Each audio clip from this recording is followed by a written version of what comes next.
All right, I'm just gonna roll it. All right. Which one? Which three? I think the theme was probably Hanna-Barbera properties. I mean, this is bias. This is just like what I think. But it's probably Scooby-Doo, the Flintstones, and the Jetsons. I know Johnny Quest is pretty popular, but like I feel like looking back at my childhood, the things people would talk about and how often things were on, I think the Jetsons is probably more popular than Johnny Quest. Yeah. I've never seen an episode of Johnny Quest. I've seen a handful. Dude, I want to get Boomerang though, because like can't, I can't like claim to be a fan. I've only seen a couple episodes. Boomerang was pretty fire. Dude, I didn't see. It used to be. I think Boomerang was around before Adult Swim was. So it was Boomerang. Was it? Well, late at night, I remember waking up. You know, I'd leave Cartoon Network on. Adult Swim. And then, sorry, I thought you said Cartoon Network, and I was like, well, yeah, no, like I would wake up in the middle of the night after leaving on my TV, and it'd be Boomerang, and Boomerang shows. Yeah. And then I think eventually, Adult Swim kind of became. I remember that. Mm-hmm. Do you Okay, so I got a buddy that spent like a year in Germany after he graduated high school, and he told me about how like over there, you know how like over here, Adult Swim is only a channel like part of the time. Yeah, well, I believe that's the left one. By the way. He told me that like over there, it's the same way with Nickelodeon. Like, what is it the other half of the time? I don't know, some German channel. I don't know. Not Nickelodeon, but how's that sound? Sound good? So good. He told me that like it's only on part of the time, and when it's on, it's like half of its time on the air is just SpongeBob. Damn. Yeah. Well, the good SpongeBob or the bad, the new? I don't know, just SpongeBob. Okay. I mean, I wasn't there. He just told me about these things. Dude, man, I missed a lot of those old Nickelodeon shows. But you know, so growing up, when they took Boomerang off of Cartoon Network, you know, because it became Adult Swim, they created a Boomerang channel. We never had any of the extra channels. We had the basic channels. I mean, we had more than basic cable, but we didn't get any of the like extra stuff. We had like Charter. I think we had I don't know, but anytime we'd go like to the beach, or we'd go I think 2 times we went and stayed in the mountains and you know, in a cabin, you know, for vacation. Yeah. In like Gatlinburg. Yeah.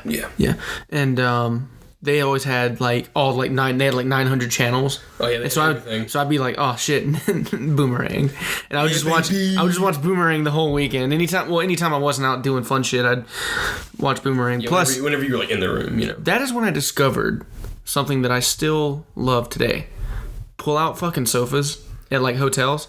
Those are always the comfiest beds in the hotel to me. Right. I don't know why. Maybe it's because you're like you're like in a sling kind of, and you're not like have like, you know, 6 or 7 inches of mattress between you, and you know, you're like just kind of in a sling. It's so comfortable. Yeah, I remember like when I was younger, I was like, yeah, dude, that's the shit. You know, got to sleep on the sofa bed. And then like a year or 2 ago, I went somewhere with my parents, and I got stuck with the sofa bed, and it was probably the like least comfy thing I've ever had to sleep on. Fuck. Like, I don't know what set it apart, but it was awful. Well, I think what it was is like the bar was like a straight through the middle. Oh yeah, dude. And so like instead of being like a sling in, it was like bowed outward the whole time. So I had to sleep like at a weird angle. And I had to sleep that night at a 30-degree angle. That's pretty bad. Yeah, it was awful. No, I've had one of those before, but when they're done right, they're so comfy. Because when it's just like when there's bars at the head and at the feet, and maybe one in the middle, but it's like a low hanging bar. It's not like super high up. Cool. Yeah, no. When the bars are like at the head. Dude, I saw that. When the bars are at the head and at the feet, and then maybe one through the middle, you know, horizontally, but it's like low hanging. Yeah, we just kind of cradle there. It's awesome. Was Johnny Bravo Hanna-Barbera? Oh, man, I don't think so. I do not know. I know that Johnny Bravo will be on Boomerang. But not everything on Boomerang. I mean, Tom and Jerry's not Hanna-Barbera. Yeah, so I don't know. I think. Obviously, my favorite Hanna-Barbera like property is Scooby-Doo. Oh yeah. think that's Scooby-Doo is obviously the most popular out of all of those, but you think the Jetsons or Flintstones are more popular? I mean, the Flintstones I feel like was always shown more often, and I feel like they would do that because it got more views. So I would say Flintstones. I know I never watched a whole lot of either.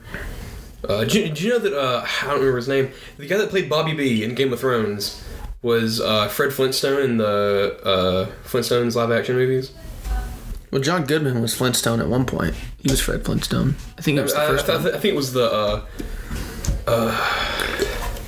I think it was John Goodman was in the first one, and then the second one they replaced him. Like the Vegas one. Yeah, I'm pretty sure. Yeah, the Vegas one. I'm pretty sure was Bobby B. Who was Bobby B? Robert Baratheon. You've never heard him called Bobby B? No. I was like, who the fuck was Bobby B in Game of Thrones? What kind of a character did George R. Martin was just like, I gotta connect to the younger audience. Bobby B. Like, no, Bobby B. Robert Baratheon. Is that him? That's not him. He was definitely in at least one of the Flintstones movies. I can guarantee. I gotta look that up. There's no way. No, yeah, like my personal guarantee. What is his name? The actor is Mark Addy. Mark Addy. Holy shit, that might actually be him. Yep, no, I'm telling you, yeah. Oh, dude, he was also in A Knight's Tale. Holy shit, that's him. Wait, he was in A Knight's Tale? Yeah, he was the guy that was like, do you remember, he was kind of, what's his name? Well, Heath Ledger, he was kind of his, like, assistant kind of guy. Mm-hmm. You know? At one point in the movie, he does something cool, and the crowd's kind of silent, and then Mark Addy goes, yeah, and the crowd goes wild. Viva Rock Vegas. Dude, fuck. Damn, that movie came out in 2000? It's an old movie. Dude, that sucks. I mean, he bounced back, obviously. He got to play Robert Baratheon. That's pretty cool. For, what, like 7 episodes? Yeah, but he did a good job. Episodes? Oh, he did great. He was, in my opinion, no other actor could have played that. I think he was perfect. John Goodman could have played it. I was wondering, since they both played Fred Flintstone, do you think John Goodman could play Robert Baratheon? I get the Coen Brother universe as Robert. Get Coen Brother universe as Game of Thrones. That's what you do. I don't think he would have done as good in the role as Mark Addy, though. You know what we could totally fucking do? I have a movie trivia game. You can fucking play movie trivia. It's like cards. You just read off options. I would be very bad at that. Oh, but that'd be really good. I'm not saying I won't do it. I'm just saying I would be very bad at that. Okay.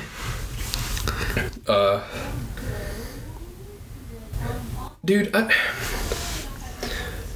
D.B. Weiss and David Benioff, though.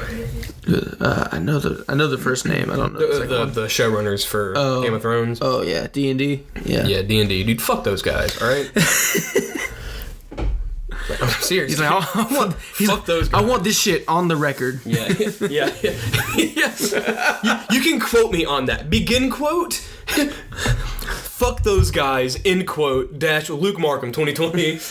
Like fuck them. Yeah, because all like 6 people who listen to this are gonna hear that. Well, those 6 people. It's gonna get. Hey, look. It only takes 6 people are gonna know that I do not like those guys. Well, you know, here's what they say. They did 50 straight episodes of Glory, right? 50 straight episodes of Glory. Past 50, it got a little rocky, but like the thing about being rocky is that rocks have peaks.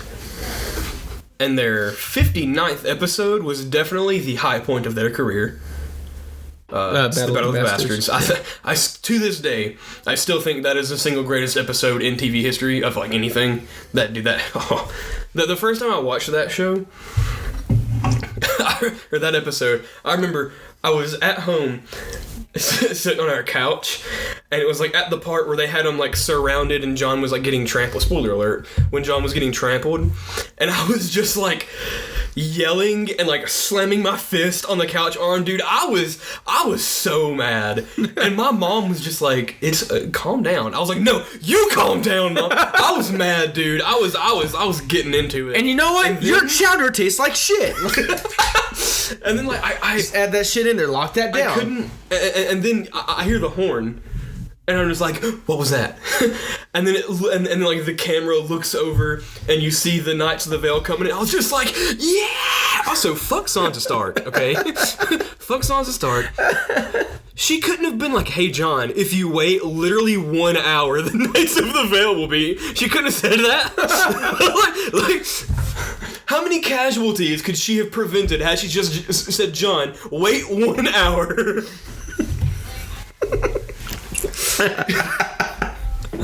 Oh man! Like, what about Bran? What about Bran? He did like what the fuck did he do in the Battle for Winterfell? What the fuck did Bran do? Okay, so here's the thing. Okay, we're gonna split timelines real quick. Compare books and show.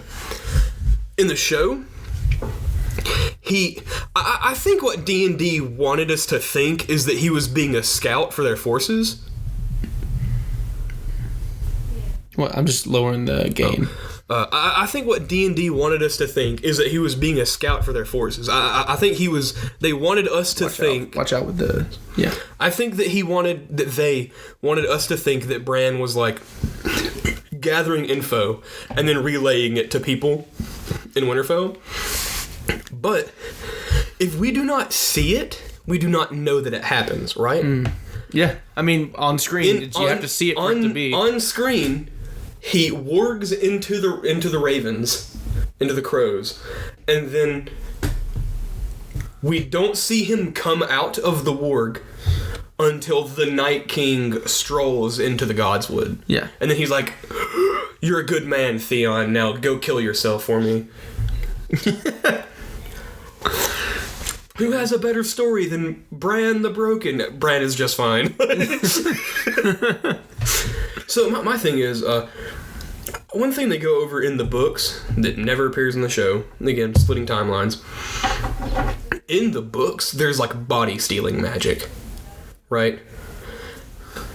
I think that the three-eyed raven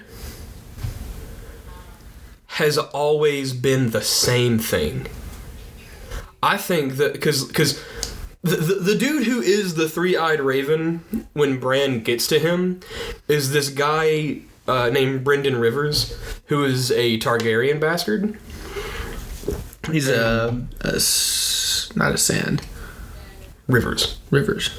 Is that the Targaryen? It's depended. It doesn't matter who you're born to. It's where you're born. Yeah, I know. So Jon should technically be Jon Sand because he was born in Dorne, supposedly. Yeah. Allegedly. According to the TV universe. Yeah. The cinematic universe. Brynden. So anyway, I think he has called Bran there to steal his body. Ooh, who has?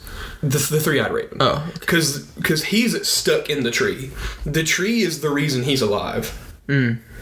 So I think that he wants to steal his body and go back into the kingdom, back into the Seven Kingdoms, and rule. And my thing is like he was never king, but he was really close back before he joined the Night's Watch. He was so close to being king. He ruled the Seven Kingdoms just without the title. And my theory is like, what if he always wanted to be king? What would you do? You would bring someone to you whose body you could steal and then keep all your powers, and then you would leave, go back, and be named king. Yeah. I think that's my theory. We'll see if George R.R. Martin ever finishes those books, but that's my theory. Yeah. He'll probably have a heart attack before he gets to... He's not young. He's not young, and he doesn't... Let's be honest, he doesn't have the best health. I was about to say, I don't want to talk smack about others' physicality. He does not seem a fit man. Yeah. I would agree. I mean, I have no room to talk, but he does not seem a fit man. After the quarantine went into effect, he claims he's been getting a lot of work done, but...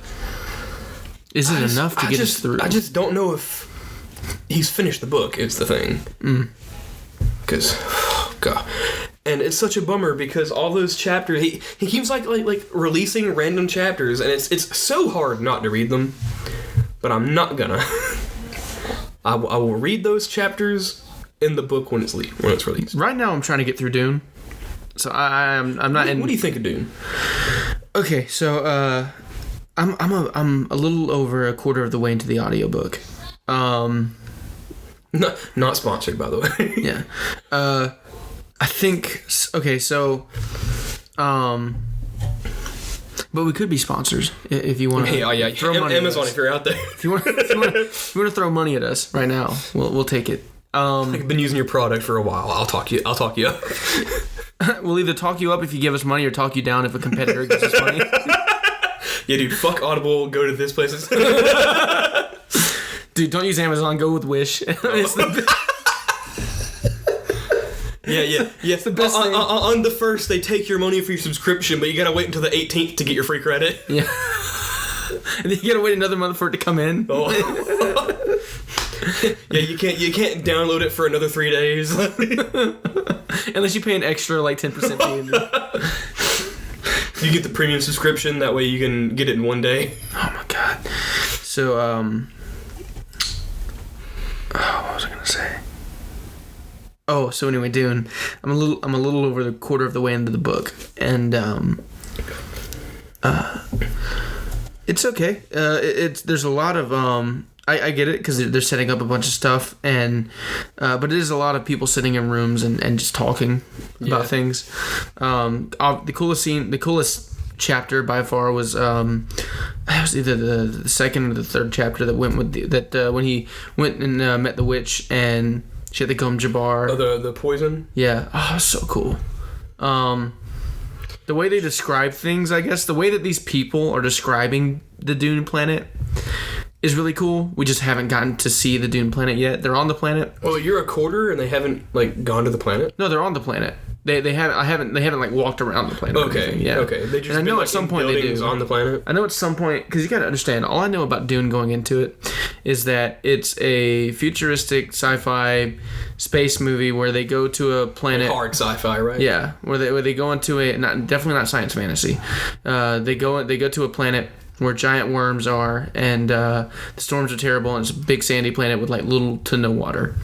That's all I knew going into it. I didn't know any of the politics. It's a very political movie. It's extremely political. Book, sorry. I'm used to movies. I don't really read a lot of books. I mostly watch movies. But yeah, extremely political book. Everybody's got an angle, and they're doing a really great job of setting up everybody's wants and such, and establishing their characters and relationships. So when I say that there's a lot of people sitting and talking, and I'm trying not to spoil anything about the book, it is fascinating stuff, and it's not boring.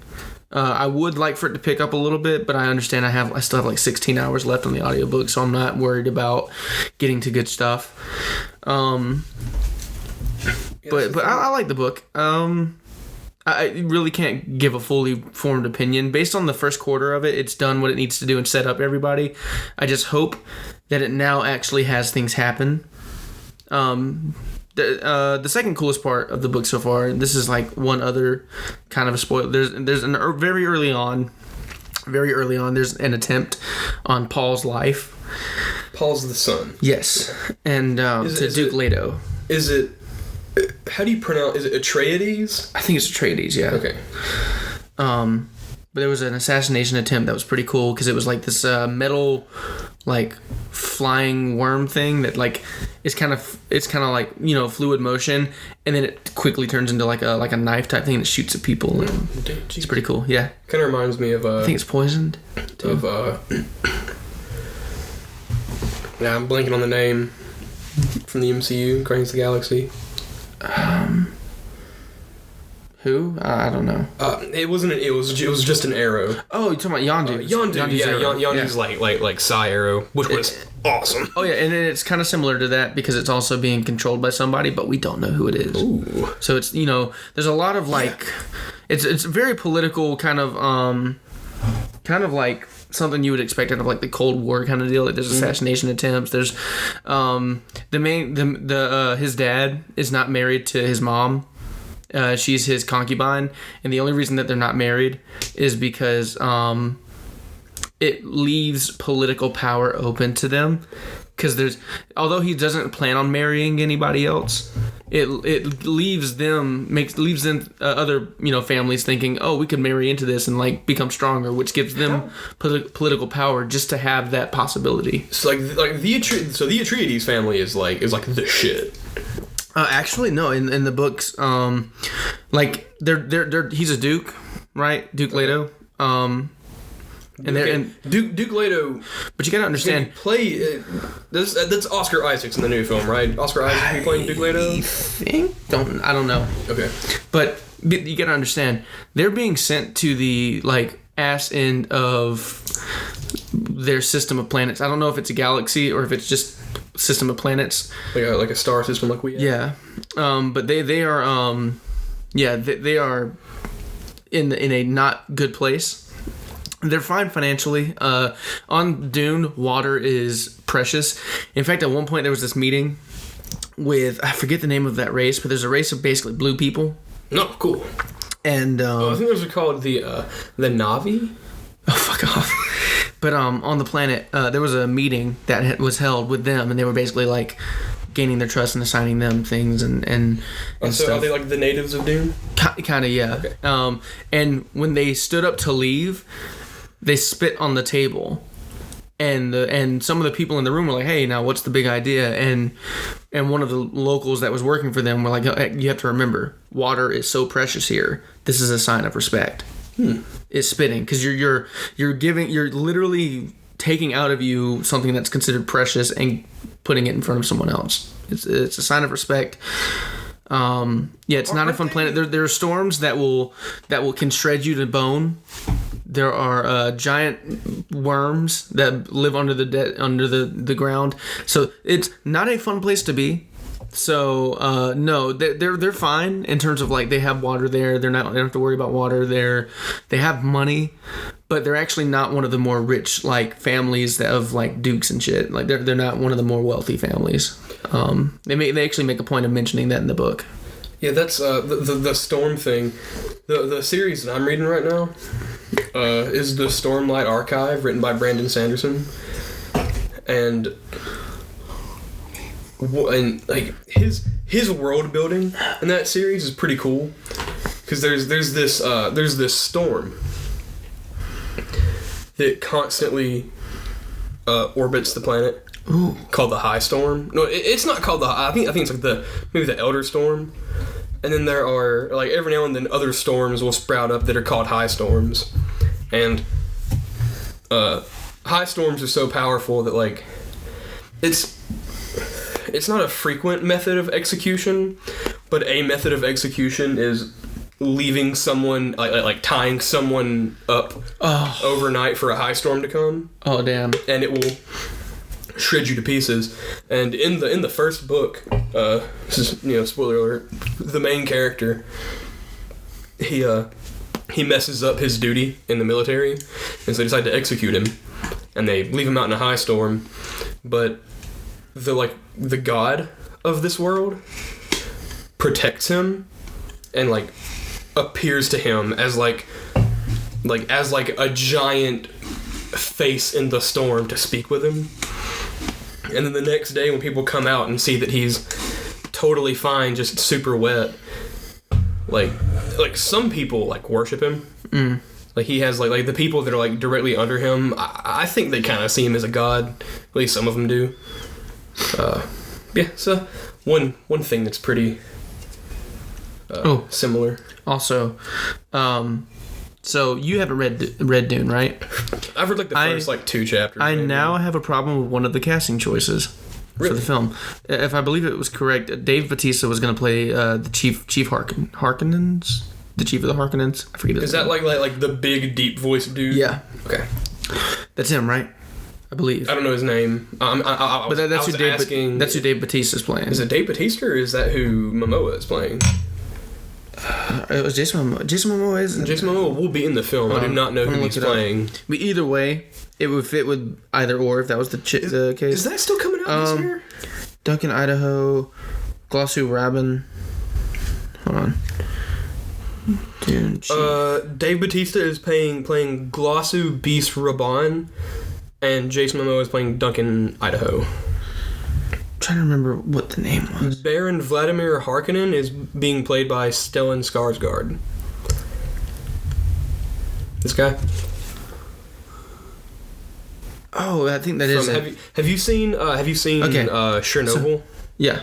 He's in Chernobyl. So here's the thing. I know who Stellan Skarsgård is. He's really great. I watched him in Good Will Hunting. Yeah. Oh yeah. But here's the thing. He's got to be big.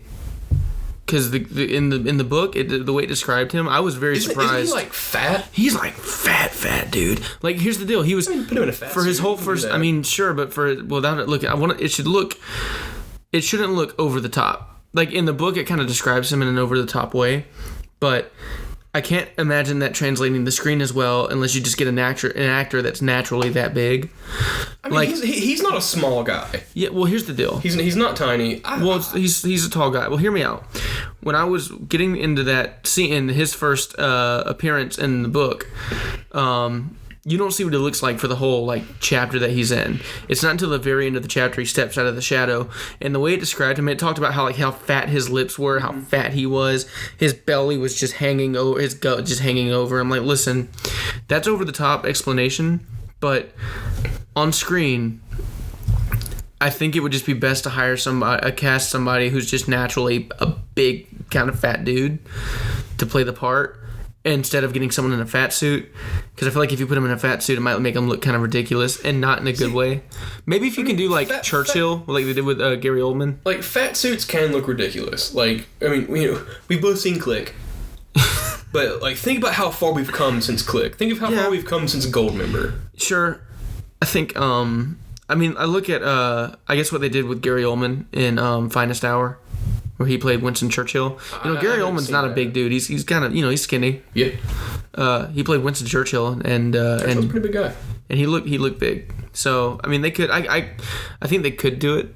But at first I thought Dave Bautista was... have to make him that fat, Well, at first I thought Dave Bautista was in the role, and I'm like, if you want to make Dave Bautista look fat, good luck. That dude's jacked beyond all belief. Yeah, dude, he's chiseled. Dude, listen. Dude, I counted his acting ability out until Blade Runner, and then I saw. Well, I mean, it was. If you didn't know, he's been acting for a while. He was in WWE, and those people are, while athletes, they're actors. I mean, they're actors, but they're not particularly good actors. Yeah, most of their performances are. Now I'm gonna tell you what.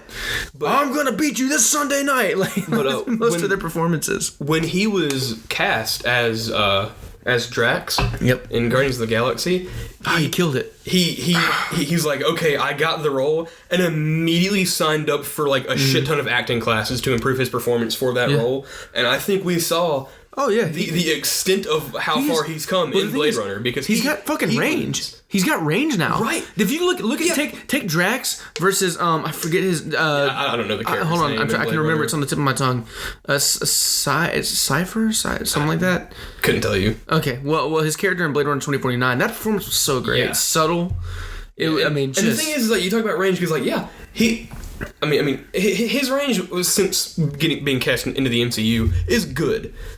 He did great as Drax. I don't know if thinking about it, I feel like that's kind of at this point a dream cast thing, Here's the deal. I know I'm one of 5 people who saw Hotel Artemis when it came out, but yeah, exactly. It came out last summer. No, was it the summer? It was the summer before last, because it was the same summer. It was the same year that The Predator came out, so it wasn't this past year. It was the year before. The Predator came out in 2018? I think it did. Let me make sure.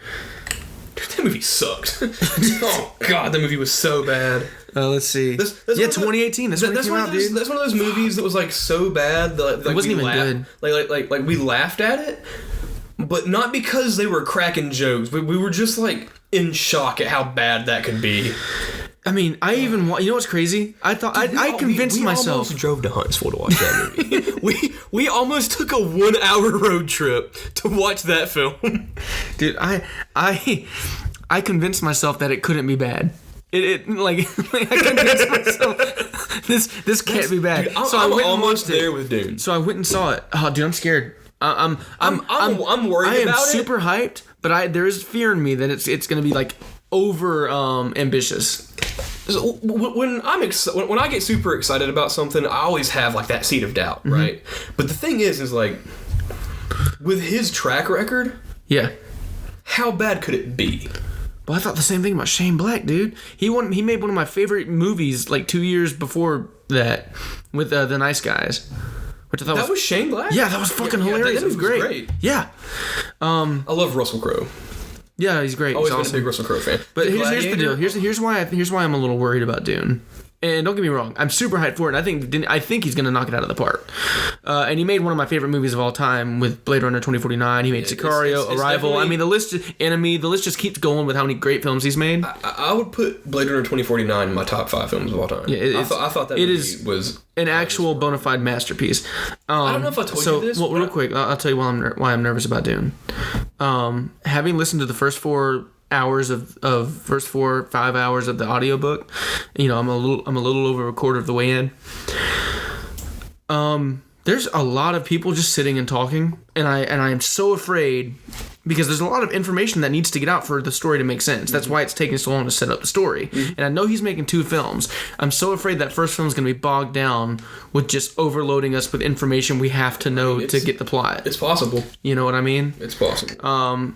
I think he'll find ways to make it interesting, kind of like in the first Star Trek movie that came out that came out in 2009. J.J. Abrams' Star Trek with Luke Hemsworth. Well, one of the ways they got Luke Hemsworth, right? Well, one of the ways that they got out he was in it. Yeah, he was in the beginning. No, Chris Hemsworth, I think it was in the beginning. But anyway, are you? I'm pretty sure. I could be wrong, but I'm pretty sure. I think it was Luke. I think it was Chris. Either way, one of the ways that they got out some clever information, or one of the ways they got out information in a clever way was he had an allergic reaction. His hands got really big. It was kind of and it was unnecessary, but it was there to help deliver exposition without being stupid. You can only do that so many times in a movie before we get the gimmick that you're just having stuff happen while they spew exposition. Yeah. It becomes like when in those shows where they show up to the hospital and they're just walking and talking as they go somewhere. Plus, you can't have anything wacky like that happen in Dune. It's just not the right setting. Granted, he could totally do it, and it'd just be like, wow, this is amazing. But that's what I'm afraid is going to happen. I feel like he can pull it off. Now, I think he can. Will it be what we want? Maybe not. Will it be bad? I maybe. It certainly won't look bad. Again, there's always a possibility, but you got to think. Here's the thing, okay? We can't just put credit into Villeneuve's hands, because he's got a great team. His 2, probably I would say his 2 best films right now are 2049 and Sicario. The same editor edited both of those films, and that editor is returning for Dune. And the thing is, so he has his and the thing is for Sicario and 2049, I'm pretty sure Roger Deakins was the cinematographer for both. Yeah, he did, but he is not. Yeah, he's not for this one. What if he is for Dune 2? See, here's what I think. I think of this film. Well, I think he's filming them back to back. Really? I think he is. I could be wrong. I mean, that wouldn't surprise me if he did. So here's the deal: if he is doing it back to back, he's going to use the same guy. Cool. If he isn't, the same crew. If he isn't doing it back to back and it's successful, he should use the same guy. Oh yeah, you know what I mean. If that movie comes and everybody's like, "Yo, cinematography, great," they'd be like, "All right, cool. You're shooting Dune 2." If you're available. If he's not available, then I mean, how do you make yourself not available to shoot Dune with Denis Villeneuve? Honestly, how do you make yourself not available to work with Denis Villeneuve on anything? Yeah, I mean, honestly, I could be. If I was in the middle of my the semester that determines my graduation, and for God knows for some reason, Denis Villeneuve is just like, hey, do you want to come work with me on this? Yes. You don't have to finish that sentence. Tell me where to meet you at. Yeah. I mean, my only question for him would be, are you sure? Me? Really? No. In a heartbeat. Are you sure you know who you're talking to? And he's like, yeah, dude, I saw your 789 that you did for that one class. I'm like, It's like, oh, dude, you saw that? Okay, real quick question. How? He's like, well, I almost got this other kid who made a version of Fahrenheit 451. I'd be like, you've made the wrong choice, sir. Call him. Honest, dude, it's a masterpiece. Anyway, have we talked about that? No, and it's like I want to, but I don't want to drop any names. At some point, we'll talk about it. Because I have a lot of joy watching that movie. I've never not enjoyed my time watching one of that person's films. Yeah. I understand. I probably enjoy them for the wrong reasons. I probably enjoy them not for the reasons that he wants me to, but I have always had a blast watching one of those movies. So, look, I do have my I don't want to call them doubts, just nervous, I guess, about Dune. And again, I've only listened to a quarter of the film, or the audiobook. So I can't say that it's impossible, All I can say is that first quarter is just chock full of just explaining after explaining after explaining. Yeah. And although it's not boring to listen to, it would be boring to watch. I know, when I think I had like 5 hours left in Words of Radiance. Mm-hmm. And then when I'm done with it, I still have book 3 in Stormlight Archive. Because book 4 is not out till November, so I'll have some time. Mm-hmm. When I finish book 3, I plan on doing Dune. And then after Dune, I think I'm going to do Under the Dome after Dune. Because I have Under the Dome and I haven't started it yet. Mm. Which, if you're looking for a good audiobook after Dune, it. I thought about it, yeah. Dude. It is like it's kind of easy to like get under my skin, or not easy. It's kind of hard to get under my skin. Like there are like certain things that are like, okay, no, I don't mess with that kind of stuff. Like my biggest fear is sea monsters. If sea monsters are involved, I'm probably not going to take part. Even in a book? I've never read a book that had sea monsters. Well, you could read some Lovecraft shit. So here's the thing. It's kind of different with Lovecraft, because while they are monsters that live in the sea, they're not like sea monsters. They're not like the difference. Yes, like it's mostly like sea serpents. Gotcha. And like giant like bestial things that live in the sea, and the things that are in the things in the Eldritch mythos are like humanoid-esque, which to me makes them less frightening. Gotcha. Because like it's you mean like Krakens are fucking I do not mess with those. Did you watch the second Pirates of the Caribbean movie? I've seen all of them except for the newest one. So what do you think? It freaked me out. Did it? When he jumped into the mouth, I was just like, how are you doing this? How are you doing this?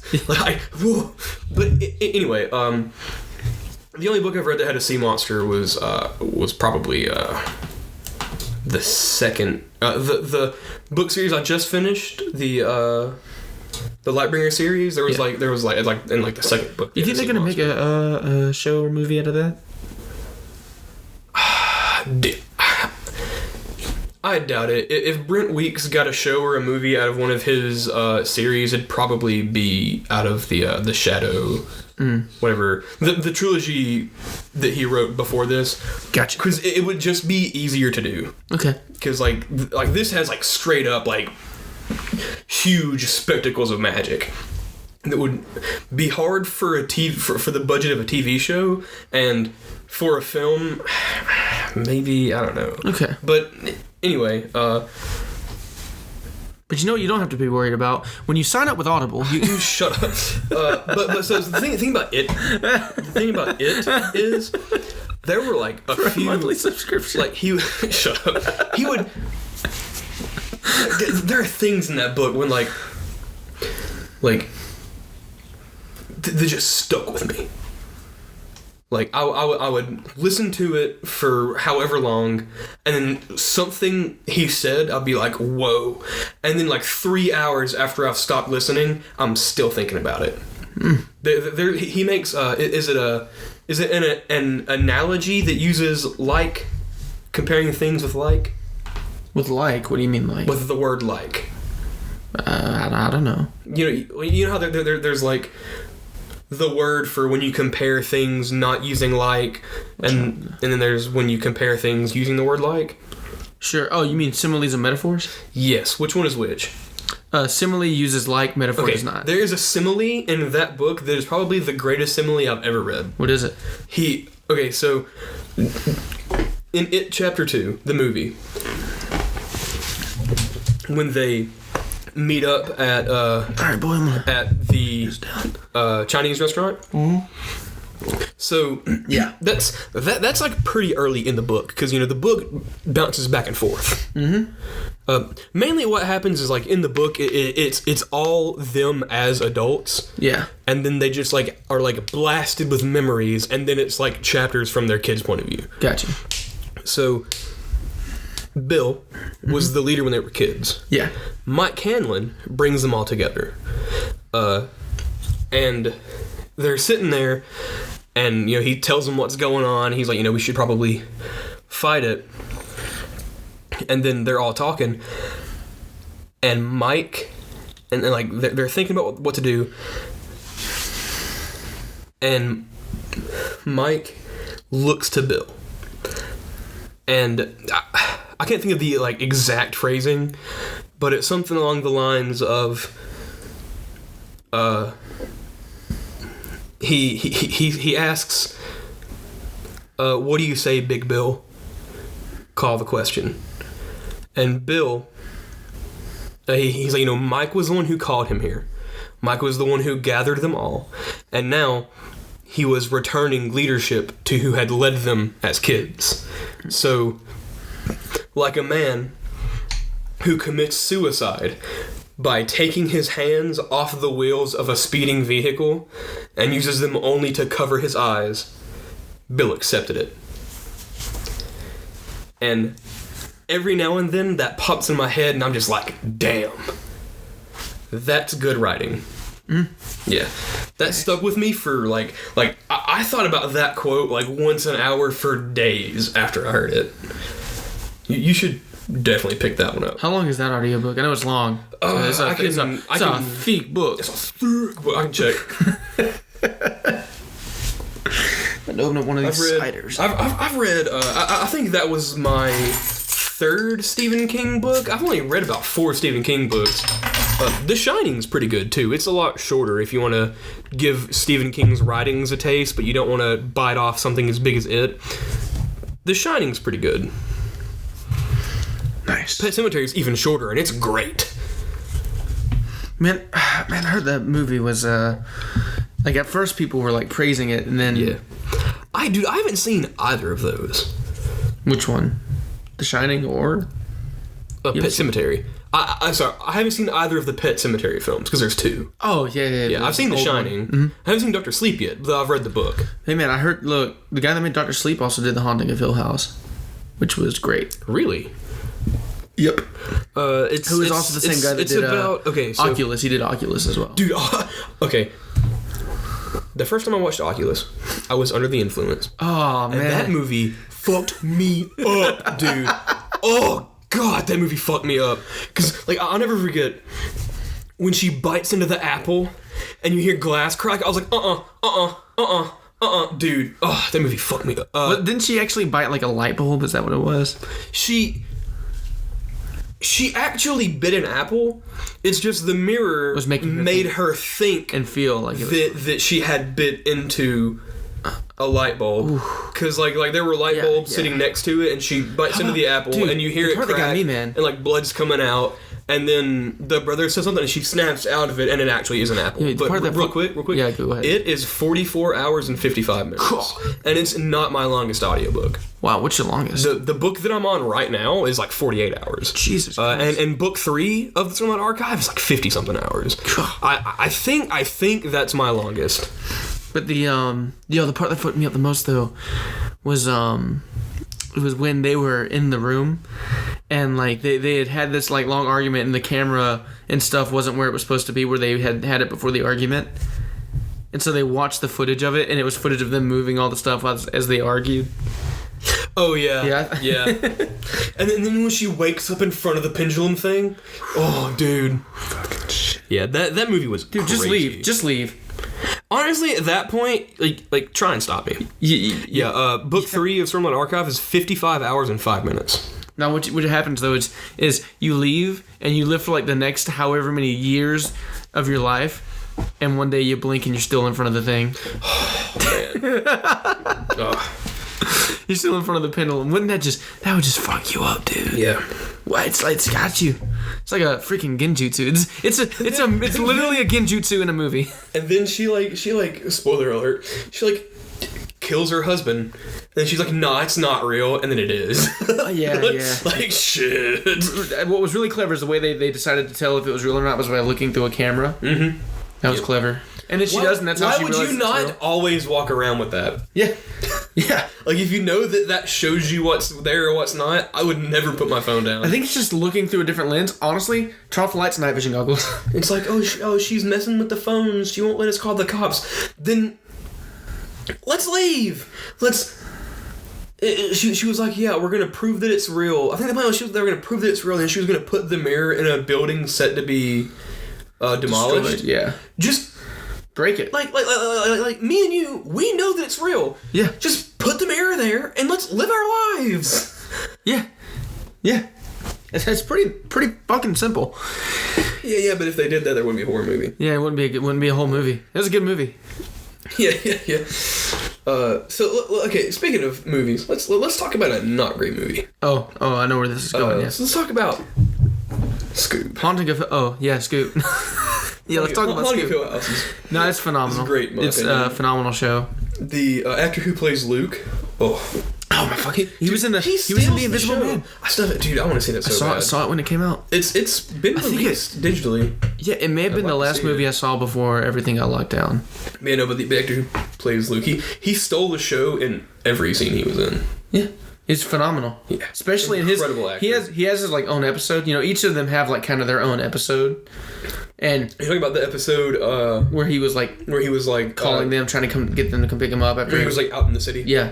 Yeah. The dude in the hat. We need to rewatch that show, man. I mean, I'm down. Maybe not yet. Before season 2, for sure. Yeah.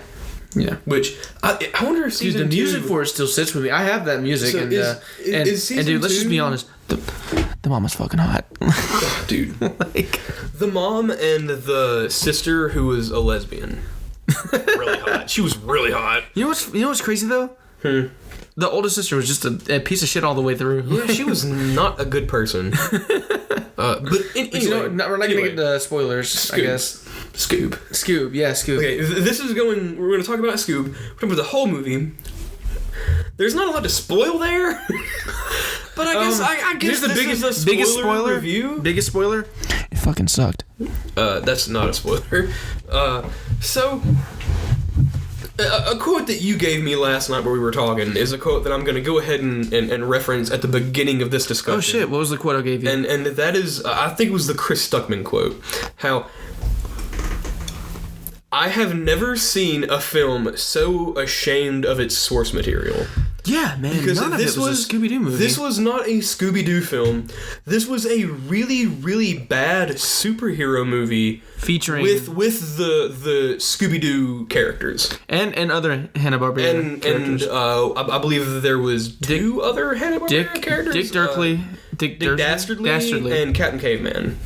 Who's Captain Caveman? Captain Caveman, the caveman they fought. Oh yeah, and the dog. I don't know if Dick Dastardly's dog is part of the Dick Dastardly show. Well, I don't think Dick Dastardly had a show. I think he was just a recurring character in other shows. Yeah, but what I'm saying is I don't know if that dog in the movie. I don't know, man. I don't know enough to talk about Dick that. Dastardly did have that dog companion in the. Okay, so that was yeah. As far as I'm aware. But yeah, the movie was just so stupid. Also, at no point in the other, at least I can't speak for the other shows, but I can certainly speak for Scooby-Doo. As I have the OG seasons 1 and 2 on DVD. At no point in that, which we should have watched a couple episodes leading up to it, just to kind of compare the feel. No, we should have watched it afterwards as a palate cleanser. Yeah, because at no point does it feature hint at a shared universe between Scooby-Doo and any other Hanna-Barbera titles until we meet Dick Dastardly. Yeah, in the movie. Yeah. I'm talking about in the show. It never hints at there being. Sorry. And now all of a sudden in this Scoob movie, there's like 3 different ones. 4. I think Blue Falcon is an actual like Hanna-Barbera. I'm not sure. Piece, he could be property. I think he is, and because I remember the dog, his dog, Supermutt, whatever. I remember his dog being like in a cartoon. I think it was Dino Mutt. I remember his dog being in a cartoon. No, it felt like it was a really bad superhero movie that featured Hanna-Barbera characters. Yeah. And here's the deal: at no point in the movie does Mystery Inc. solve a mystery. Ever. No, at no point. Even in the beginning. I guess, in quotation marks, technically, they saw how to, at the end of the movie, close the gate. But that's not a mystery. Yeah. That is, they get the solution to a problem. Yeah, and literally, that wasn't even, they didn't even solve it. The answers were written down in front of them. All they had to do was, read Figure out how to read it. Yeah. So let's Which start, apparently let's start at the beginning. Okay, I'm going to try, it's a very unmemorable film, but I'll try my best to remember all of it. It starts, 10 years, I believe, before the actual story. Also, is it in the 90s or what? Because it's playing California Love on Venice Beach. It's not even in Coolsville. The prequel, or the beginning scenes that take place 10 years before the flashback. I think. Well, at that point, it wasn't a flashback. Okay. The beginning of the film, 10 years before the bulk of the film. Everybody has modern day cell phones, but the only music we hear from that is 90s music. And somebody walking around with a fucking boombox. Yeah, it's like on Venice Beach. The first few minutes is hardcore 90s vibes. Yeah. And then all of a sudden Shaggy pulls out a fucking smartphone. Whips out his HTC 3000. I don't know what HTC over here phones are called. Going through apps looking for music. Dude, I mean And it's not even the cool. music he listens to are old songs. One of my biggest problems. It's in Venice. Who wanted this? The whole thing was in. They were based out of Venice. At no point in the movie were they in Coolsville. I know at the end they were in Venice, but I didn't know they were at the beginning. I guess I just didn't catch the title card.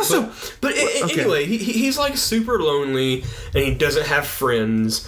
And then young Scoob steals a Euro meat log. Yeah.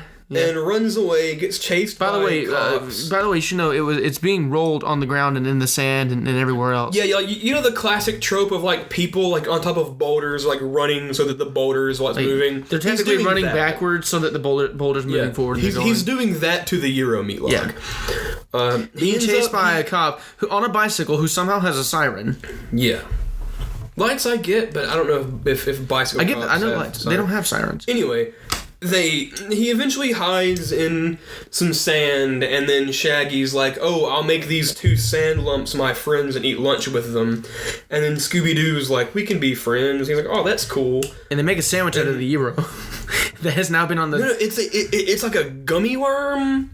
It's like a sandwich filled with sugary snacks, and then they just cut Euro meat onto it after it's been in the sand and on the ground and they take the bite and Shaggy's like, "Oh, that's good. What's that texture?" And Scoob's like, "It's sand." And then he smiles. There's just sand on his teeth. And I'm like, dude, not funny. One, not funny. 2, you just spread coronavirus. Yeah. Yeah. And 3, not funny. They go trick or treating, and okay, so when they get back to Shaggy's home, Shaggy's like, "I've got this thing," and he pulls out the SD Scooby-Doo collar. But the thing about the Scooby-Doo collar is he doesn't get it made for Scooby. He brings Scooby home and then he just pulls the collar out of the dresser as though he was expecting a dog and puts it on him. And then they become friends and then they go trick-or-treating and then bullies pick on Shaggy. And after the bullies pick on Shaggy, the rest of Mystery Inc. shows up and they help Shaggy get his candy back from a haunted house. It's actually lived in by some kind of thief, and they quote-unquote solve their first mystery. But it's not a mystery they were on. They were just trying to get the candy back. And they also didn't solve anything. Yeah, they didn't solve the mystery. They literally went in to get Shaggy's candy back. They breaking and entering at somebody's house. A ghost attacks them, and they just stop the ghost from attacking them. And in doing so, apparently solved a theft case. And then they were like, "Oh, we should do that more." That felt good. Fast forward 10 years. Yeah. 10 years later, Simon Cowell, I'm not kidding. Yeah. Simon Cowell. I thought I'd only have to see him as an animated version of himself once in Shrek. In Shrek 2. Oh my. He wasn't in the post. He wasn't in the movie. He was in special feature Shrek Idol or Far Far Away Idol. Yeah, so So Simon Cowell shows up as an investor for Mystery Inc. to make it a business, and then he's like, I don't like Shaggy and Scooby, I'm not investing. And so Shaggy and Scooby get sad and go bowling. Yeah. and also, they treat it like the rest of the gang was talking smack when at no point did the rest of the gang say, yeah, fuck these guys, we don't need them. Yeah, like the gang's defending them, and they're just like, we don't need you either. Like, what the fuck are you talking about? We know when we aren't wanted. Yeah, that's what they say. Anyway, they go bowling, and then the bowling pins start turning into fucking robots and attack them. Like crazy, like murder robots with saws for hands and like chainsaw tails. Yeah, and they run away, and they do pull like a classic Scooby-Doo thing, which is good. By the way, real quick, you should know the guy who voices Shaggy is fucking trash. It's Will Forte. Okay, honestly, he's not trash. It's just a bad casting. Will Forte is great. He did his best. But Matthew Lillard was clear, obvious. When Matthew Lillard wanted to do it, and was told no for Will Forte, what the fuck? Yeah. You mean Shaggy Incarnate himself? Like the man who is the man who the man who can actually handle over 1% of Shaggy's power in his body at one time. I can't do it. I tried and look, I lost like half my brain cells when it happened. This man channels Shaggy in the very fiber of his being. Shaggy, the god himself, felt insulted by that. Honestly, I'm worried that he might kill us all because they didn't cast Matthew Lillard as Shaggy. I live in constant fear. Anyway, they pull like a classic Scooby-Doo trope of they like jump behind a counter and Shaggy and Scooby pretend to be waiters, like waiters, servers, like a fast food, and they're like behind the counter taking orders. And they alternate into these like cute, lovable robots, and they're giving their orders. And then the last one orders, and they don't speak; they just like beep. They point to the thing they want, I think. And Shaggy goes, "Oh no, we're all out of calamari." And I'm just like, why would you tell them that? And they all freak out and start chasing him again. Yeah, and then they chase them outside, and then all of a sudden Shaggy and Scooby get abducted by the blue... and we thought it was aliens at first. Yeah, they appear to be abducted by aliens. I got this part, man. They were abducted by Blue Falcon's gang. And like his big ship. Blue Falcon is mentioned earlier in the film before they go trick or treating. He's set up as a superhero. He's like Shaggy's favorite superhero. But the thing is, it makes it feel like he's like a TV superhero that Shaggy's like, a big fan of. It's like when you were a kid and you were a huge fan of like Superman. Obviously, Superman doesn't exist, but you were a fan of him. Prove it. Fuck off. Anyway, prove he doesn't exist. Anyway. That one Jack dude that works at the local paper, I'm pretty sure he's... No, dude, there's a guy in my hometown who's super ripped and he works for the local paper. Does he wear glasses? He doesn't. Oh. But the thing is like... Now he wears contacts. Also, according to my dad, who has worked out with this guy on multiple occasions, he would like inject silicone into his biceps. Because like... Dude, that's fucking nasty. He's a chiseled dude, but his biceps are huge. That's fucking nasty. I want to put plastic in my fucking arm. He also... Fun fact... I don't know if he still does, but when I was in high school, he held the Guinness Book of World Records for the largest bubblegum bubble ever blown. Really? Mm-hmm. So anyway, they get abducted by Blue Falcon and his fucking gang of people. The one other person that's actually on the ship, and then the holograms. Yeah, and the dog, but not a person. Yeah, but there was one. It was Blue Falcon. His sidekick, and that one chick that worked for him. Yeah, the one other person. Yeah, sorry. And then the holograms. Yeah, and I was also mentioning Dynamite's also a part of the crew. And here's the deal: they say that they were looking for them by name. Oh, why? God. Why? It doesn't. At no point through the film do we find out how they know who Scooby-Doo and Shaggy are. Yeah. Like, it's not until later on that they realize that Scooby-Doo is connected somehow to this thing that's going on. Later on, okay, we'll just go ahead and get it out there. Later on, we find out that Scooby-Doo is the descendant of Alexander the Great's dog. and that's why he's important. But, like... It's fucking bonkers, dude. But, like, we never find out how they know Shaggy and Scooby. Yeah. And how they knew to find them in this alley outside of the bowling alley. Right. Being I guess it can be inferred that, like... Mr. Ink is popular. Like they know that it's them because of the fact that he's the descendant of Alexander the Great's dog, but they never say that. Yeah, and we don't learn that until later Blue on. Falcon knows who it is, and then later on he's just like, "Oh, you're the descendant of Alexander the Great's dog." So he clearly wasn't looking for Scooby because of that. Yeah, exactly. I don't know, and it's fucking stupid. And then Dick Dastardly's also after these like ancient skulls from not Anubis, because that's Egyptian. Cerberus. He's after the 3 skulls of Cerberus. Yes.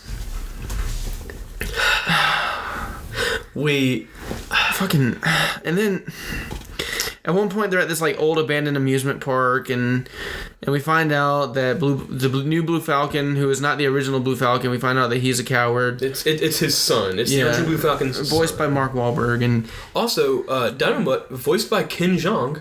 Pretty cool. Yeah. I like Ken He didn't do bad. Yeah, I like him. The Scooby-Doo wasn't too terrible either. There were just some really stupid fucking moments in this movie. And a lot of the plot just didn't make any fucking sense. It's baffling to me. What does it have on Rotten Tomato? Last I checked, it was a 50 something. How? So the movie does have a few saving graces, but these saving graces do not make up redeem the film. I mean, even if you look at the poster, there are a couple of like classic Scooby-Doo moments, and some of the jokes are not bad. Some of the jokes were in my opinion genuinely funny. Yeah. Look, I mean, I laughed a couple of times at those like individual jokes. That doesn't even look like a Scooby-Doo poster. That's literally a superhero film. They're all standing like the best part of the film, hands down, was when they played the theme song. Yeah, that was cool as fuck. Yeah. They recreated shots from the like different shots from the like OG like theme song and featuring classic villains from the Scooby-Doo series. Well, they took the opening of the OG Scooby-Doo and they basically just recreated it with the modern style and stuff. That was in my awesome. opinion the best part of the film. Well, that part was genuinely cool. And that's when I was like, oh, maybe Chris Stuckman didn't quite have it right that they were ashamed of their property, because this is pretty fucking Scooby-Doo, and I love it. Yeah, and then we watched the next 10 minutes. And then, I mean, just the preceding following hour and 20 minutes was just absolute garbage. I mean, it was not good. So basically, Dick Dastardly gets 2 of the Cerberus skulls, and then... Okay, you know what? Okay, one thing that happens that's never explained is the rest of Mr. Ink, Daphne, Velma, and Fred, they get kidnapped by Dick Dastardly. Yeah. So Dick Dastardly has them, whereas Blue Falcon has Shaggy and Scooby. Yeah. And then they like get out of their prison and they sneak into like the comms of Dick Dastardly, and Dick and Velma hacks his comms. Yeah. And in hacking his comms, what she actually hacks into is Dynamite. Yeah. Yeah, I remember that. And so it's like, oh, Dick Dastardly has a way to control Dynamite on his ship, never comes up again. Damn, never comes up again. Fuck, you're right. Yeah. Jesus. Yeah. That amounts to nothing. So imagine how much he could use that. Huh? How much he could have used that. Yeah. So I don't think that tech was set up for him to do that. Like I think that I think that was something that Velma had to do with what she found. It wasn't like he had it already set up to do that. She hacked it because Velma was supposed to be super smart. I don't know. And Dick Dastardly is actually kind of underwhelming. Very underwhelming. So anyway, they end up eventually going to a mountain, and they enter the mountain, and then inside of this mountain is an entire island. Oh yeah, fuck. An entire island with a beach and a volcano. Inside of the mountain. Inside of a volcano. Was it a volcano? I think it was. I think they went into like... It was just a mountain. Maybe it was just a mountain. Anyway, there's a volcano and an island with a beach and ocean. Well, not an ocean, but water. Inside of this mountain, and then meet Captain Caveman, and Captain Caveman's just like, hey, fight me, and you can have the Cerberus skull. And Captain Caveman claps some cheeks. And then Fred shows up in the van to save everybody, and then it turns out it's not Fred, it's actually But the thing Dastardly. Here's the thing. We knew that from the get-go. They didn't even try to play it like as if it was Fred. As soon as Fred shows up, he's acting like a dick. Just like Dick Dastardly. Yeah. Like, they didn't even try to have him blend in at all. Yeah. They make no attempt to fool you. Even though earlier they did actually do a decent job of, like, blending. Dick Dastardly has this, I don't know what you call it, where they do something over and over again, but... A motif, where what he'll do is he will disguise himself as somebody else to get what he wants or get inside where he needs to be. Earlier in the movie, Fred, driving the mystery machine with Daphne and Velma inside, gets pulled over by this very hot, attractive female police officer.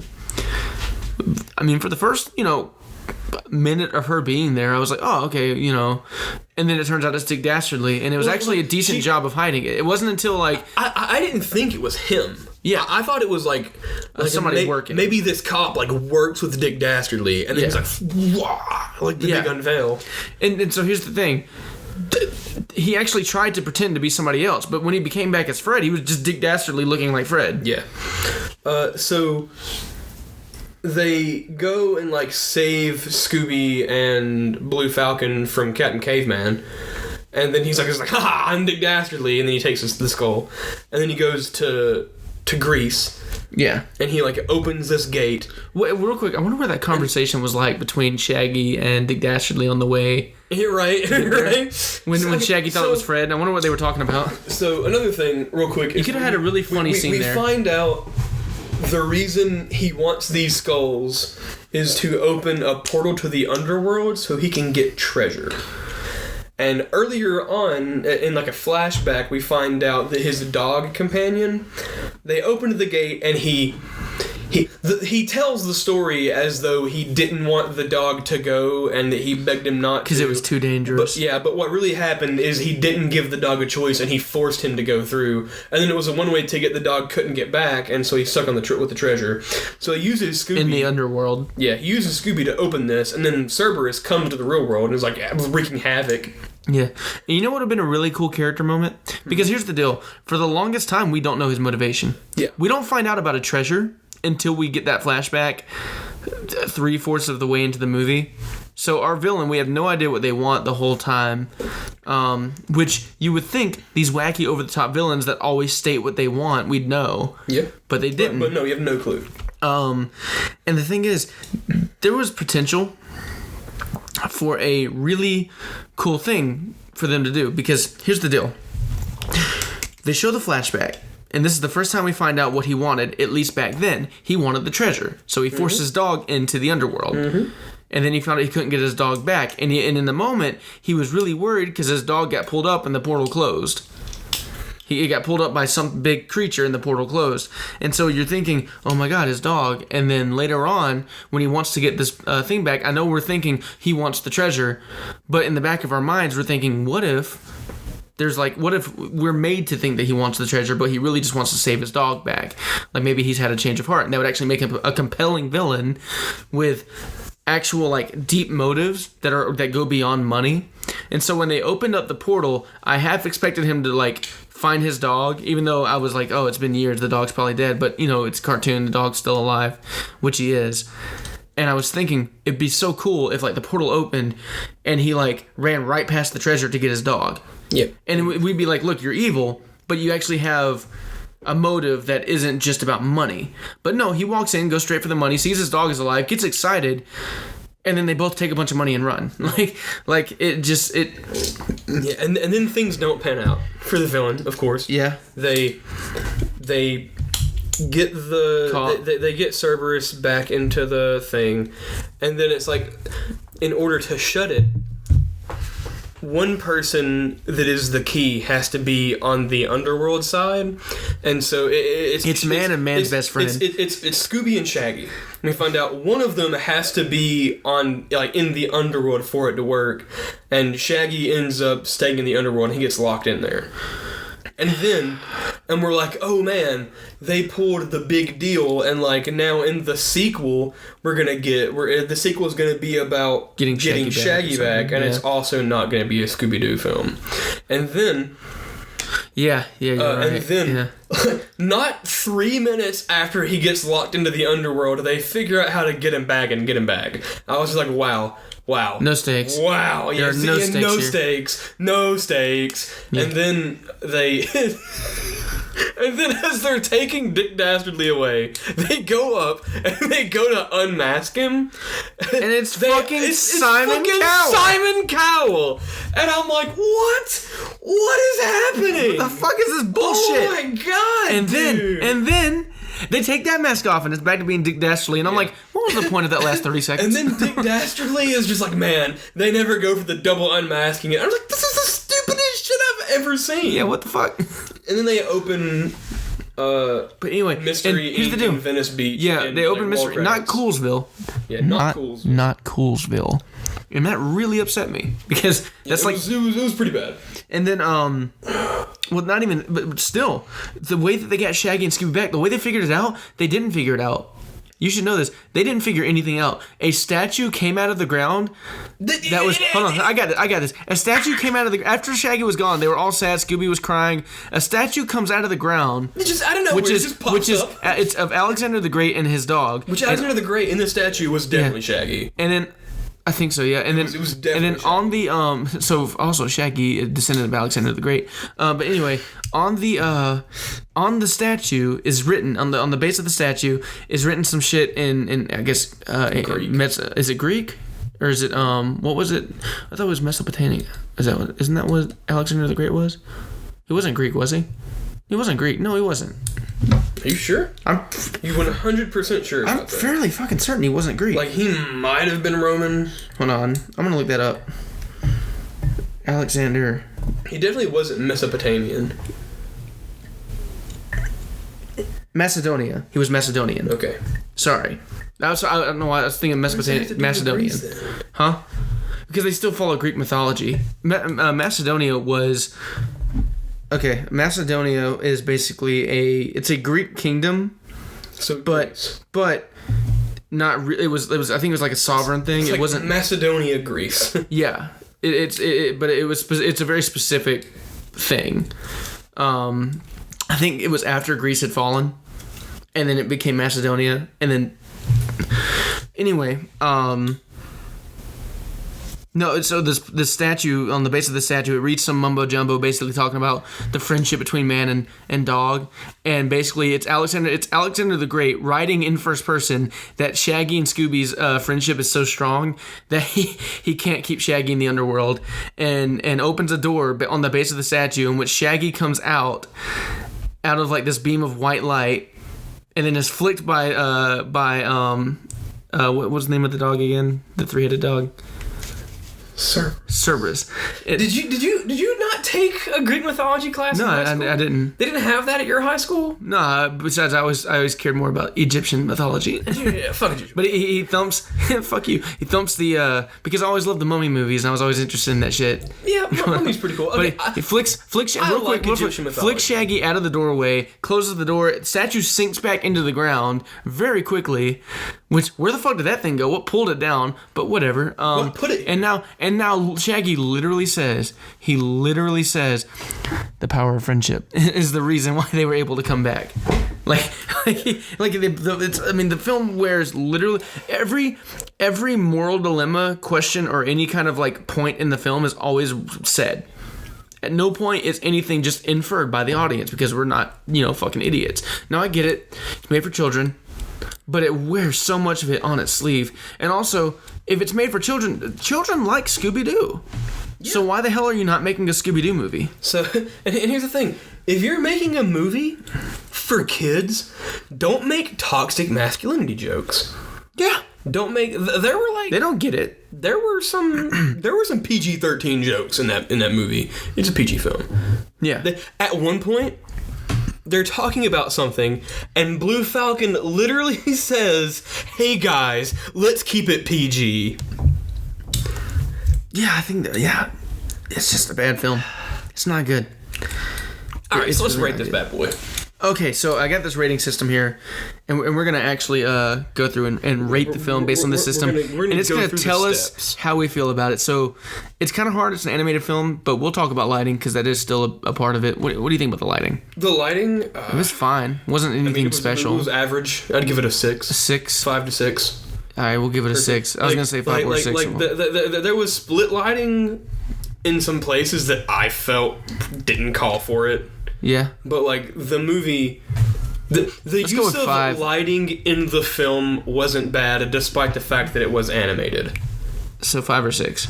Yeah, because like, What do you think? 5 or 6? 5.5. I can't do that. I got to pick one or the other. I mean, we can just like use a calculator instead of that and put 5.5. We can do 5. 5? 5. Okay, 5.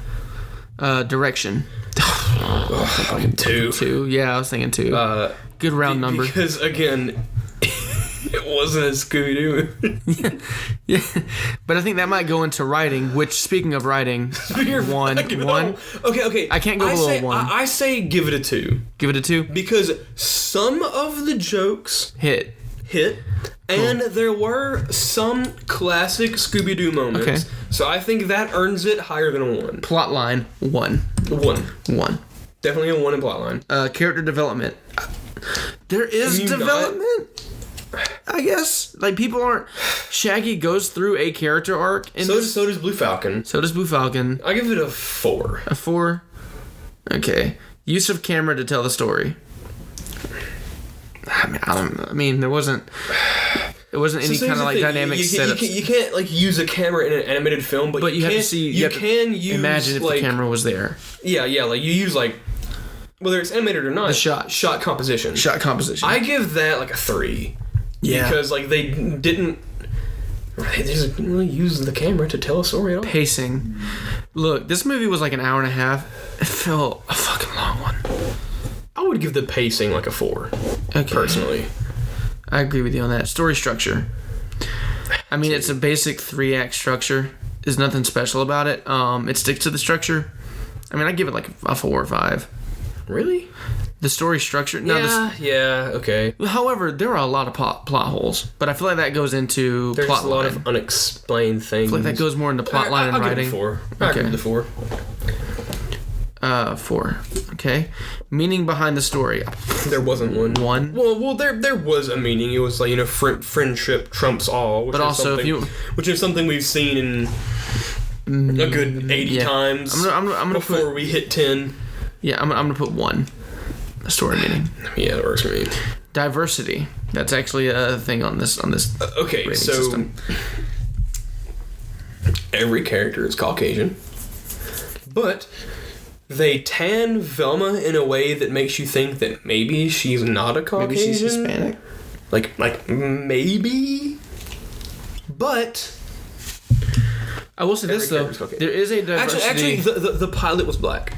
And well, there is a diversity in if you're looking beyond. Obviously, I think this thing's looking for like skin tone diversity, but if you look beyond the skin color and you look at like different character designs, there is diversity there. For example, Dick Dastardly looks like Joe Swanson if he could walk. No, in terms of his he looks body. like who did we say? He looks like Gru. Sure, yeah. And I can never think of the actual name, but the villain from Lazy Town. He looks like the two of them. Danger combined. Isn't his name? Okay, but he does. There are unique looking people, okay. and like you have the Tracy Morgan's character, Captain Caveman. The cast is diverse. It's just it being animated. The characters they play aren't. Well, they're not racially diverse. But they're diverse, like in their like body sizes, in their proportions. Like I don't think that's what it means. I know that that's not what it's looking for, but it's too afraid to say we want. It's this rating system. Whoever created this rating system is too afraid to say racial diversity. I think diversity at its core is a racial thing. I don't think so. I think there are all kinds of different diversities. I disagree. There are, but that's not what it means. When you talk about diversity in film, it's a racial and a gender thing. You think so? Because I've heard people talk about diversity in films as a straight versus gay, as a heterosexual thing. There are different. I agree. I'll take sexual orientation into that.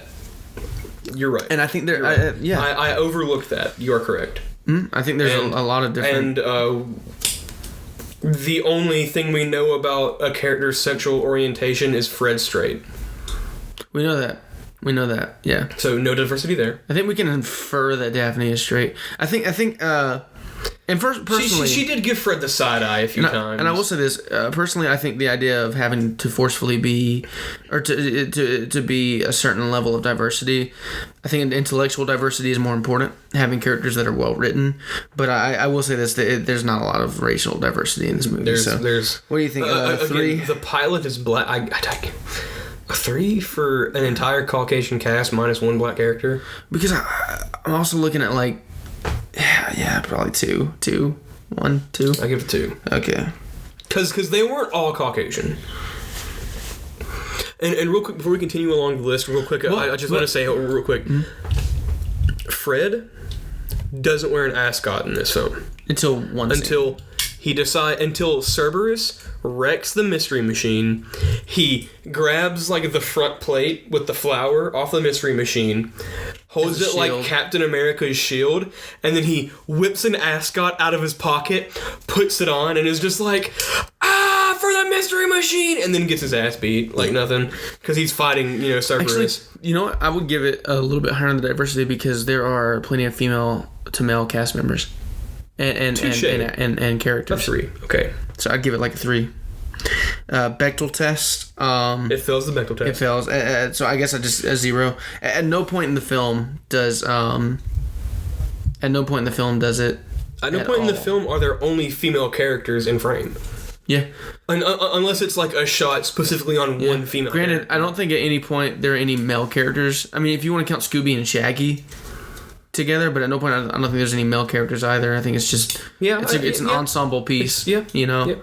But at no point are there specifically 2 females alone in frame talking about not guys. So it definitely absolutely fails the Bechdel test. However, I will say this: I think it's important I think there are better tests out there. I agree. Aside from the Bechdel test, the sexy lamp test I think is much better. If you could replace your female character with a sexy lamp because all they're there is to look good. The earbuds are just inferior. Yeah, but it feels fucking comfortable, Yeah. Okay, so anyway, we have like one part left to this rating. It's the sound. Sound wasn't bad. It wasn't bad. I'll give it one compliment. It wasn't like Dunkirk level sound mixing. I'll give it one compliment. They ditched a lot of the wacky sound effects for things going on. In my opinion, that's a negative. But there were points that had wacky sound. That shit, it's a Scooby-Doo movie. Yeah, but one of the things is just like when they're like running away and you just hear like bongos. They did do that. Did they do that? At one point in the film, they did do that. And I was like, okay, cool. At least they did that. Man, I don't know then. Well, I guess we're both kind of 50-50 on it then. I give it a 7 for sound. Like, I mean, it wasn't bad at all. Yeah, but you give the lighting a 5? Again, like lighting was fine, and they at least tried some dynamic lightings with the split lighting sometimes. Yeah, but again, as I said when we were talking about lighting, they didn't really, in my opinion, use. It wasn't motivated. They didn't use a split lighting in a point where split lighting was needed. Okay. Like it wasn't like Dick Dastardly talking about the duality of man and split lighting. You can hear it. I think I would give it like 5. So I guess we can meet halfway. Meet halfway, give it a 6. Okay. Give it a 6. No, wait, that's a 7. Give it a 6. So the average rating, according to the what I'm looking at here, is a 3.2. 3.2. That is what we give Scoob. Round it down to 3. If I gave like overall rating, I'd round it down to 3. 3.2. There is an overall rating option up here. I am a firm believer in the decimal point in a rating. Yeah. I feel like giving something a solid round number is an amateur review score. That's just my personal opinion. I know that not everybody agrees with that, but I do. If I will never give something a 9, I'll give it an 8.9 or a 9.1. That's just me. I'll give something a 9 if I think it like if I were to do the rating and it gets an average of 9, I'd give it a 9. I don't know. I'm a firm believer in the decimal. It's not that I'm not a firm believer in the decimal. I'm a firm believer in the decimal if that's what the number comes to. If I'm calculating like decimal and then like 2 numbers, like 9.25. I'll even go that far, yeah. But if I'm calculating right? And that's what it comes to, then that's what I'll go with. But if I'm calculating and it comes to a whole number, I'll stick with the whole number.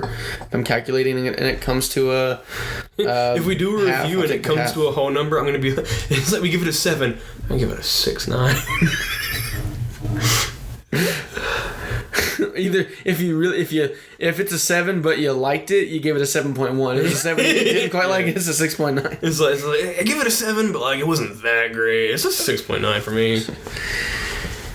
But yeah, no, that Scoob, terrible movie. It's when push comes to shove, here's what I'll say, because I feel like one spot that some reviewers miss is they'll give it its number, but they won't give advice about it.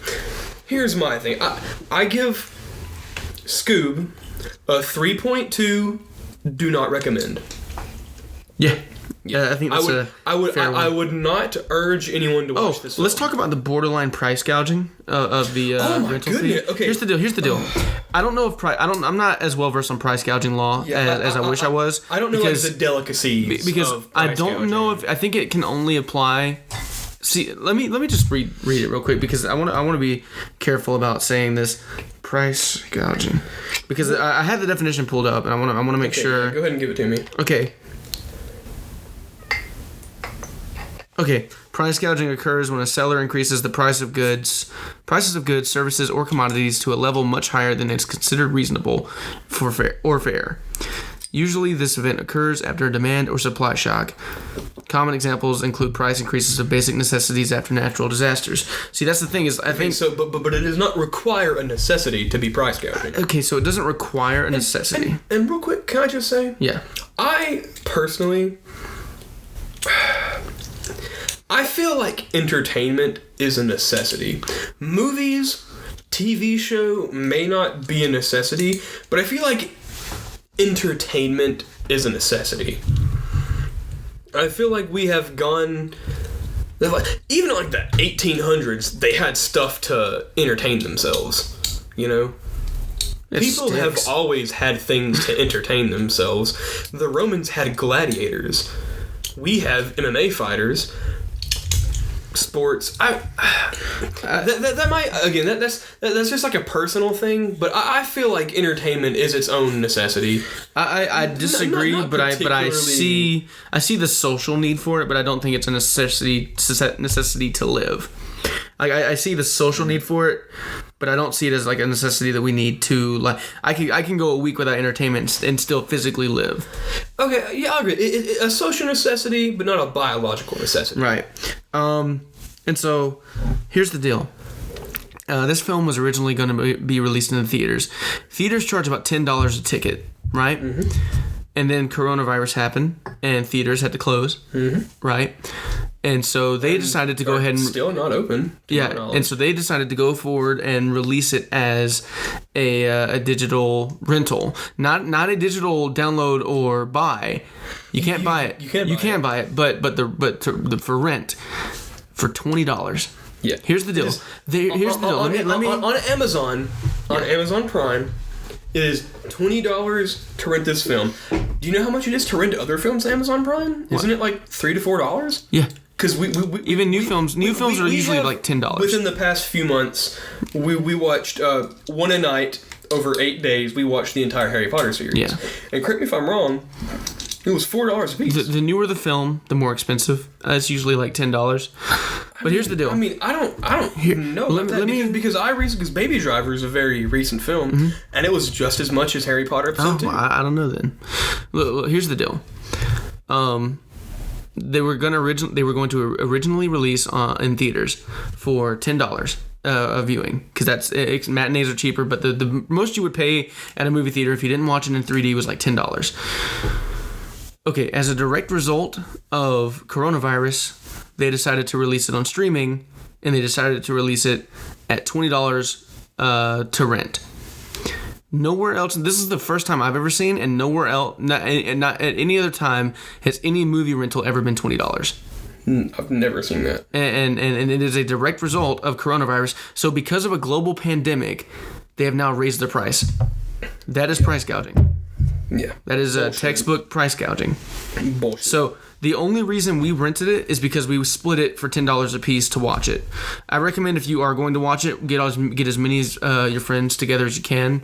Everybody pitch in, get some drinks, and laugh at how fucking terrible it is. Yeah, because it is not good. Again, look. There are jokes that are funny. Here's the deal: as ashamed as they are of their own property, they should be that ashamed of price gouging a movie for children. In the time of a national pandemic. And as I really can't remember if I did mention this earlier or not, but it came out either today or in the past few days. The director and lead animator of Scoob said that Scoob is movie 1 in a new Hanna-Barbera animated cinematic universe. Yeah, which seems interesting. As I said earlier, I'm pretty sure I did mention this. Flintstones.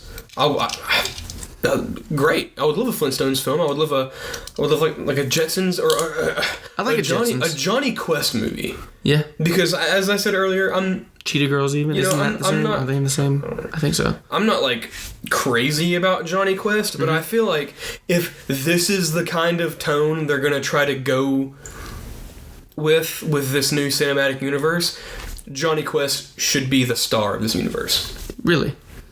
Okay. Well, because his whole thing is adventure and like action-packed and doing stuff. Yeah. Yeah, if you're going to make this movie, just make this with Johnny Quest. Oh, yeah. Make this with Johnny Quest, but remove Blue Falcon and just have Johnny Quest's gang doing this against Dick Dastardly. Yeah. Great. Yeah, there's something there. Yeah. That's a film with potential. All right, so now let's review the Predator movie. Theme song.